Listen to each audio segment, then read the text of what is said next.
আমার জীবনের জীবন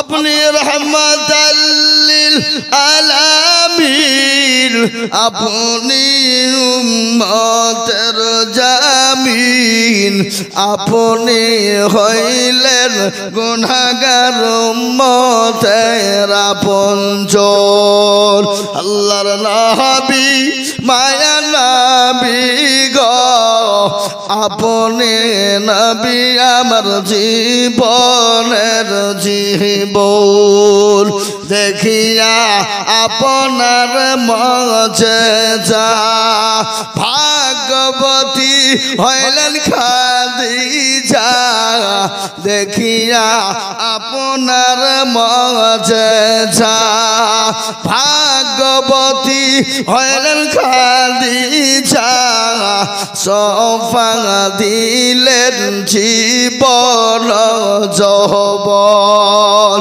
আল্লাহর নবী মায়া নবী গো আপনি নবী আমার জীবনের জীবন আলহামদুলিল্লাহ এই মজলিস বড় দামি মজলিস বাপ এই মজলিসের চতুর্দিকে ঘিরে নিয়ে দাঁড়িয়ে কারা আল্লাহর ফেরেশতারা মজলিস যখন শেষ হয়ে যাবে ফেরেশতারা কার দরবারে চলে যাবে আল্লাহর আল্লাহ তো সব জানে না আজকে এই গ্রামে জালসা হচ্ছে এটা মনে হয় আল্লাহ জানে না নাকি আল্লাহ নখদর্পণে নাই এ বাবা একটা রাস্তা দিয়ে যদি পিঁপড়ে চলে যায় খবরটা রাখেন কে আর এত বড় একটা সভা সারা রাত্রি ধরে চলছে এটা আল্লাহ মনে হয় জানে না কি কথা কর না কথা কর অবশ্যই জানে বেশক তিনি জানেন তারপরেও বলবে কোথা ছিলি বল আল্লাহ ওই জায়গায় বলে কোন জায়গায় দেখলাম তোমার বান্দা বান্দিরা এখানে সবের মজলিসে বসা বলে কেন বলে আল্লাহ জাহান্নামের ভয়ে জান্নাতের আশাতে আল্লাহ বলবেন ফেরেশতা তারা কি জান্নাত জাহান্নাম দেখেছে বলে মাবুদ গো যদি তারা দেখতো আল্লাহ দুনিয়ার সমস্ত কর্মবিরতি ফেলে দিয়ে তোমার কাজে তারা লিপ্ত হয়ে যেত আল্লাহ বলবে ফেরেশতা যারা ওই মজলিসের ভিতরে বসে গেল আমি আল্লাহ তাদের জীবনের तमाम জিন্দেগির গুনাহগুলোকে ক্ষমা করে দিয়ে maaf করে দিয়ে আমি আল্লাহ তাদের জন্য জাহান্নাম হারাম করে দিলাম এবং জান্নাতটাকে ওয়াজিব করে দিলাম আল্লাহ এত বড় দয়ালু তিনি তো আরহামার রাহিমিন মা তার সন্তানকে যত না ভালোবাসে বান্দাকে আল্লাহ তার ৭০ কোটি গুণ বেশি ভালোবাসে বাসে না কথা কন না কেন আচ্ছা বলুন রে বাবা ও ২৪ পরগনার মুসলমান একটু দয়া করে বলবেন শয়তান আমাদের সব থেকে বড় দুশমন কে জোরে বলুন কে ইবলিস আমি একটু পা তুলে বসি কিছু মনে করেন না কি বসবো একটু অনুমতি লাই ভালো নারে তো না খারাপ ভাবতে পারেন না এ মুসলমান ভালো করে কান করে শুনেলেন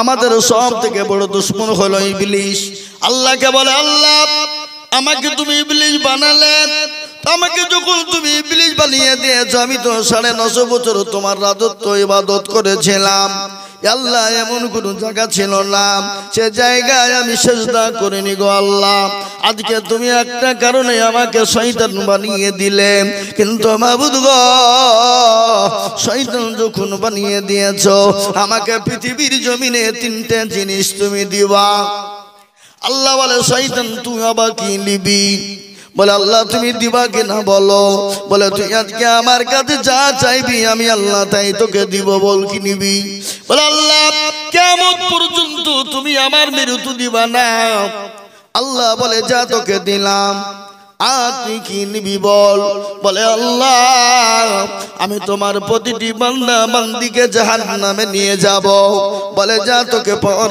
দিলাম আর কি নিবি বল বলে ৩ নম্বর আল্লাহ আমাকে এমন একটা পথ দিবা কালকে আমি গোটা পৃথিবী জানে সেকেন্ডের মধ্যে পয়মাল করতে পারি এই হুকুমটা তুমি আমাকে দিবা আল্লাহ বলে শয়তান রে আমি এটাও তোকে দিয়ে দিলাম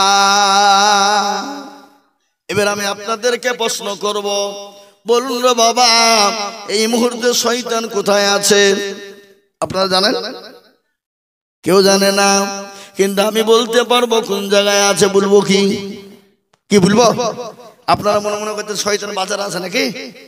না, শুনলেন, যেখানে আল্লাহ এবং রাসূলের বাণী হয়, যেখানে ওলিয়া উলিয়াদের বয়ান হয়, যেখানে আল্লাহু আকবার ওলিয়া উলিয়া গাস কুতুবদের বয়ান হয়, সেই জায়গাতে 5 কিলোমিটার কোনো শয়তান থাকে না। কিন্তু এই মুহূর্তে শয়তান কোথায় আছে জানেন? এখন শয়তান তো আমেরিকায় আছে। কোন জায়গায় জোরে বলুন? আমেরিকা। বলে হুজুর এই আমেরিকায় আবার শয়তান কি করে গেল? কি ব্যাপার? বলে আমি আপনাদেরকে বলি, আজকে আপনারা জানেন সারা বিশ্বের দাদা ছিল আমেরিকা।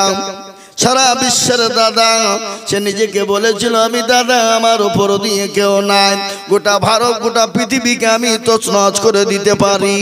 কিন্তু আল্লাহর উপর দিয়ে তো পৃথিবীতে কেউ নাই। আল্লাহর মার কিন্তু দুনিয়ার বার। জোরে বলুন ঠিক কিনা? এই আমেরিকা আজকে 28 দিন হয়ে গেল আগুন দাও দাও করে জ্বলে।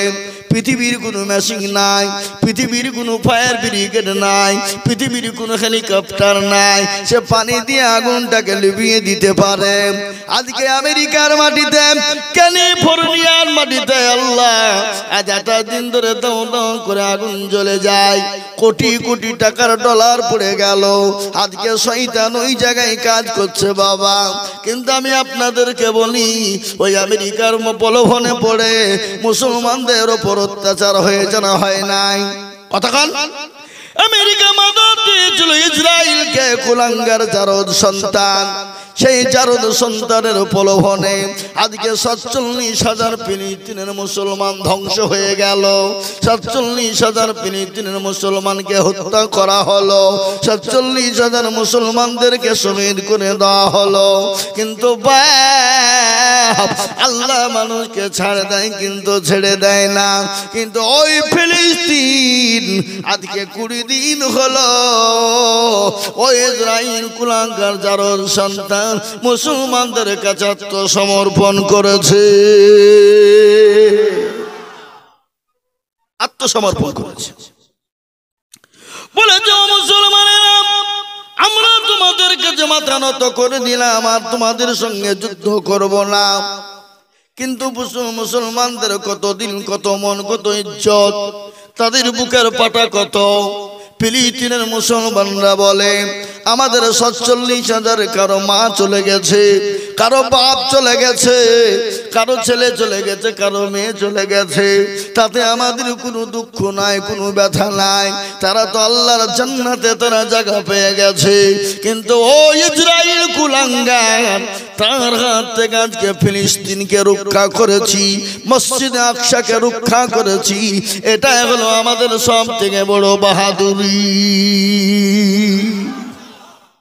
ও মুসলমান, তাই আমি এটা বলার উদ্দেশ্য হলো এই, আপনারা আজকে জানেন আমার আগে মাওলানা আজিজুর রহমান সাহেব তিনি বয়ান করছিলেন, আমি বক্তব্য শুনছিলাম। কিন্তু বাপ, আজকে ভারতবর্ষের মুসলমানদের পরিস্থিতি কত খারাপ। আজকে মুসলমান গো, আজ আপনারা জানেন মুসলমানদের বিরুদ্ধে একটা নাই, দুটো নয়, 87টা কেস হয়েছে। কটা জোরে বলুন? 87টা। একজন নয়, দুইজন নয়, 87টা কেস। তার মধ্যে আপনারা কি হয়েছে কেস আপনারা কেউ জানেন না। 1 নম্বর কেস হলো মুসলমানদের মাদ্রাসা ধোয়া যাবে না, বন্ধ করে দিতে হবে।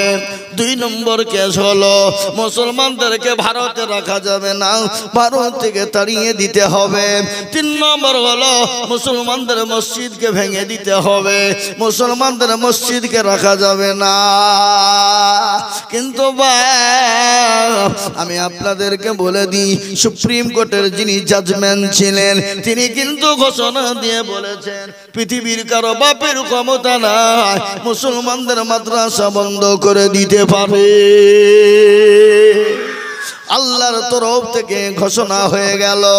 ও মুসলমানগণ, আমি আপনাদেরকে বলতে চাই, তারা জানে মুসলমানদের মাদ্রাসা যদি বন্ধ হয়ে যায়, মুসলমানদের কোরআন পড়া বন্ধ হয়ে যাবে। আর মুসলমানদের কোরআন যদি বন্ধ হয়ে যায়, তাহলে মুসলমানরা দুনিয়ার জমিনে বেঁচে থাকতে পারবে না।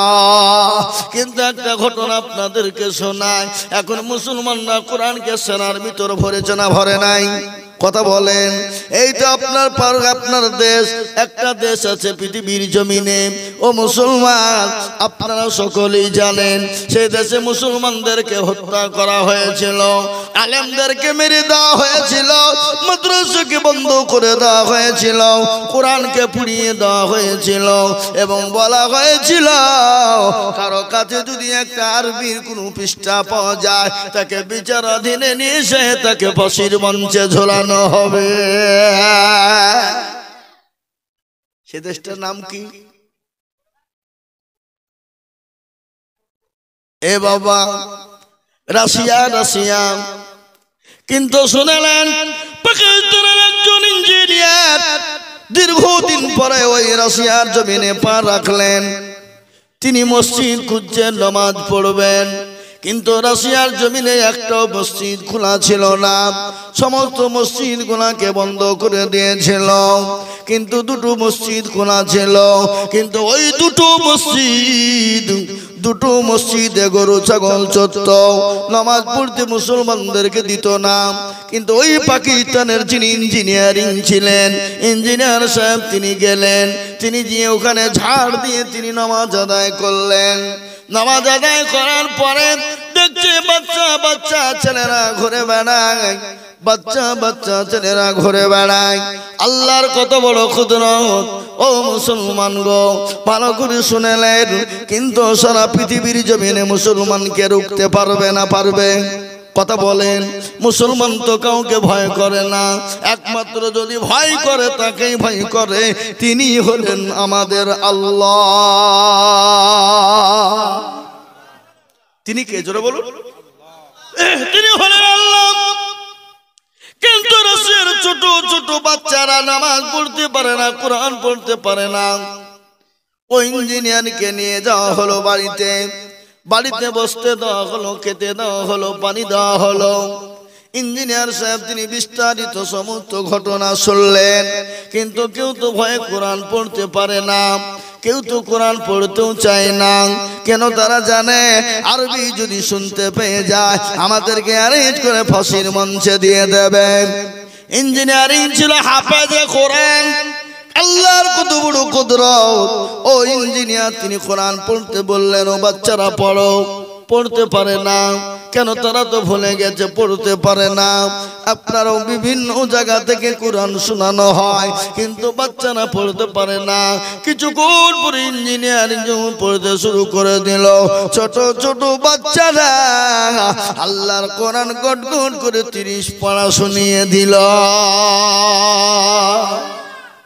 এ মুসলমান, আল্লাহওয়ালা, আজ আমি আপনাদেরকে বলবো, পৃথিবীর জমিনে যত কিতাব আছে, যে কিতাবটা 24 ঘন্টা পড়া হয়, একটা মিনিটের জন্য বন্ধ থাকে না, সে কিতাবটার নাম কি একবার চিনিয়ে বলা যাবে না গো? কি সে কিতাবটার নাম বলো? আল কোরআন, কোরআনুল হাকিম, কোরআনুল মজিদ, কোরআনুল করিম, কোরআন শরীফ, কোরআনুল জিকির। এ বাবা, এ কোরআন 24 ঘন্টা পড়া হয়, একটা সেকেন্ডের জন্য বন্ধ থাকে না। কিন্তু আজকে কোরআনকে তারা মিটিয়ে দিতে চায়, কিন্তু আমি বলবো তারা কি কোরআনকে মিটিয়ে দিতে পারবে? কোরআনের মালিককে জোরে বলুন। আল্লাহ নিজেই বললেন, ইন্না নাহানু নাযালনা যিকরা ওয়া ইন্না লাহু লাহাফিজুন। আল্লাহু আকবার। কোরআনের মালিক আল্লাহ বললেন, আমি কোরআনকে হেফাজত করেছি, এ কোরআনকে আমি অবতীর্ণ করেছি, এ কোরআনকে আমি কি দিয়ে, কিভাবে, কোন দিক দিয়ে হেফাজত করব, আমি আল্লাহ ছাড়া পৃথিবীর জমিনে কেউ বলতে পারবে না। পারবে গো? জোরে বলুন পারবে? আজ বেঈমানরা কোরআনকে বন্ধ করে দিতে চায়, কিন্তু আমি আপনাদেরকে বলবো ইসলামকে মিটিয়ে দিতে চেয়েছিল ফেরাউন, পারেনি। আপনার নমরুদ পারেনি, আবু জাহেল আবু লাহাব পারেনি, উতবা সাইবা মুগীরা পারেনি। এই যুগের বেঈমানেরা কিয়ামত পর্যন্ত তারা পারবে না। একবার হাতটা তুলে দিয়ে আল্লাহকে বলুন ইনশাআল্লাহ। এ বাবা, অনেকে হাত তুলল না, ওরা মনে করছে মৌলবি দেখতে পাবে না, কিন্তু যেটা কেউ দেখে না সেটা দেখেন কে? জোরে বল। যেটা কেউ জানে না সেটা জানে কে? যেটা কেউ বোঝে না সেটা বোঝে কে? যেটা কেউ শোনে না সেটা শোনে কে? সবাই বলে আমি ভালো, আমি জানি কি আমার মনের গোপন খবর জানে আল্লাহ জি। আলোতে আধারে নির্জনেতে কোথা কি করেছ তুমি সব জানে সে। তাহারি চোখে থেকে যাবে না ফাঁকি, আমি জানি কি। এ বাবা, কেউ যেটা দেখে না সেটা দেখেন আল্লাহ, যেটা কেউ জানে না সেটা জানেন আল্লাহ, যেটা কেউ বুঝে না সেটা বুঝেন আল্লাহ। আজকে বেঈমানেরা কোরআনকে বন্ধ করে দিতে চায়, মাদ্রাসা বন্ধ করে দিতে চায়। ও বাবা, যখন পারল না আর একটা আইন তারা পাশ করতে চলেছে। কি আইন? জোরে বলুন। জানেন আপনারা? আজকে মুসলমানদের ওয়াকফকে কেড়ে নিতে চায়, ওয়াকফ বোর্ডকে কেড়ে নিতে চায়। আমি বলবো বন্ধু, অনেক তো হিন্দু ভাইদের ওয়াকফ বোর্ড আছে, তোমরা তো কাড়াও না। অনেক বুদ্ধ ভাইদের ওয়াকফ সম্পত্তি আছে, তোমরা লাও না। অনেক খ্রিস্টানদের ওয়াকফ সম্পত্তি আছে, তোমরা লাও না। অনেক শিখ ভাইদের ওয়াকফ সম্পত্তি আছে, লাও না। কিন্তু মুসলমানদের সম্পত্তির উপর এত লোভ কেন? এটা আমরা বুঝে ফেলেছি। মুসলমানদের সম্পত্তি কেড়ে নিয়ে মুসলমানদেরকে দেশ থেকে তেড়ে দিবা অত সহজ নয়। মিনাহা খালাকনাকুম ওয়া ফিহা নুঈদুকুম ওয়া মিনহা নুখরিজুকুম তারাতান উখরা। এ মুসলমান, আমরা এই মাটি থেকে জন্ম নিয়েছি, এই মাটিতে আমরা যাব এবং এই মাটি থেকে কিয়ামতের ময়দানে উঠব। বলুন ইনশাআল্লাহ। আমাদেরকে তাড়িয়ে দিতে পারবে না। আজকে তারা চাই জানেন, শুনলেন মুসলমান গো, আমাদের যদি ওয়াকফ বোর্ডকে তারা কেড়ে না, ওয়াকফ সম্পত্তি নিয়ে না, ও মুসলমান, ওয়াকফ সম্পত্তির সঙ্গে মসজিদ মাদ্রাসা জড়িত, ইবাদত আপনার জড়িত, আপনার নামাজ রোজা জড়িত। খোদানি কাজনা যদি ওয়াকফ সম্পত্তি আইন তারা যদি পাস করে ফেলে, তাহলে আপনার মসজিদে আপনি আজান দিতে পারবেন না, আপনি আপনার মুয়াজ্জিন আপনি আজান দিতে পারবেন না, আপনি আপনার মসজিদে নামাজ পড়তে পাবেন না, এরকম মজলিস করতে পারবেন না। আপনার আমার বাপ যদি মারা যায়, আপনার আমার বাপকে মাটি দিতে পারবেন না। এখান থেকে আপনাদের নোকাল থানা কোথায়? ক্যানিং এ কাগজ পাঠাবেন, এমএল করে আপনার ওখান থেকে চলে যাবে কলকাতা হাইকোর্ট, হাইকোর্ট থেকে দিল্লি সুপ্রিম কোর্ট, সুপ্রিম কোর্টে যদি আইন যদি পাস হয়, তবে আপনি আপনার বাপকে কবর করে মাটি দিতে পারবেন, নচেত আপনি আপনার বাপকে মাটি দিতে পারবেন না। কিন্তু এই ওয়াকফ সম্পত্তি আমরা ছলে বলে কায়দায় কৌশলে প্রয়োজন হলে রক্ত দিব, জীবন দিব, জেলে যাব, তবে শিকার এ ওয়াকফ সম্পত্তি কোনো বেঈমানের হাতে তুলে দিব না। বলুন ইনশাআল্লাহ। জোরে বলুন না ইনশাআল্লাহ। ওয়াকফ সম্পত্তি কোনো বেঈমানকে হস্তঘাত করতে দিব না। প্রয়োজন হলে মাথায় কাফন বাঁধব, রক্তের বন্যা আমাদের বয়ে যাবে, আমরা রক্ত দিয়ে দিব, জীবন দিয়ে দিব, তারপরও মুসলমানদের সম্পত্তি বেঈমানদের হাতে দিব না। দিব কথা কন না কেন? দিব কেন? মুসলমানরা মরতে পারে না, পারে না। মুসলমানরা এটা জানে মারা গেলে শহীদ, বেঁচে থাকলে গাজী, প্রয়োজন হলে আমরা রক্ত জীবন দিয়ে দেব, আমাদেরকে ভয় দেখিয়ে লাভ নাই। মুসলমান ধৈর্য সীমা ছেড়ে ধৈর্য ধরে আছে, মুসলমান তো মুখ খুলে না। আপনাদের এখানে সুন্দরবন আছে না? সুন্দরবন কোথায়? সুন্দরবন, ওখানে অনেক রকমের পশু আছে না নাই? জোরে বলুন। বাঘ ভাল্লুক থেকে হাতি থেকে নিয়ে বিভিন্ন রকমের পশু আছে, আছে কিনা? জোরে বলুন। কিন্তু ওই জঙ্গলের ভিতরে একটা পশু আছে, যে পশুটার নাম হলো আপনার রয়্যাল বেঙ্গল টাইগার, যে পশুটার নাম হলো জাতীয় পশু, যেটা হলো রয়্যাল বেঙ্গল টাইগার। আছে না নাই? জোরে বলুন। কথা বলেন, কথা বলেন। Royal Bengal tiger. কিন্তু ওই জঙ্গলের ভিতরে আর একটা পশু আছে, যে পশুটার নাম হলো সিংহ। কি? জোরে বলুন। সিংহ। সে তো মাথা লড়ায় না, কাউকে কিছুই বলে না। যেদিন একবার জঙ্গলে খাড়া হয়ে যায়, গোটা জঙ্গলকে তছনছ করে দেয়। জোরে বলুন, দেয় না? তেমনি মুসলমান কাউকে কিছুই বলে না। কেন? মুসলমানরা হলো শান্তিপ্রিয় লোক, মুসলমানরা ইসলাম ধর্মের লোক। আল্লাহ কোরআনে বলেছে, লাকুম দীনুকুম ওয়ালিয়া দীন।